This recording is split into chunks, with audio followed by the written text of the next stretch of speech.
here, guys, before at the inside of the room, we show all of the mappings and all of the modeling. I just pointing you for all of the things of this particular industrial and commercial buildings we designed for. And here is the outside of this building and industrial park. There is their names, so it calls something about manufacturing towns.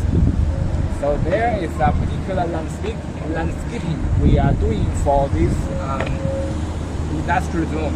So you can see there is about some feeling of the nature rather than only the feeling of the walking.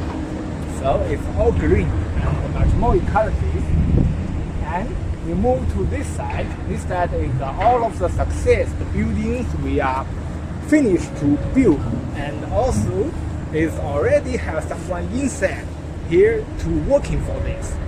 So you can see many cars here and many kind of the traffic here. So that is some workers or some kind of the manager inside to working for as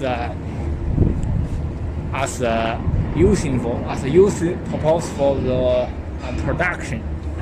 So you can see there is all of these kind of buildings, and with the front of this big building, big taller buildings, that is the kind of the management building.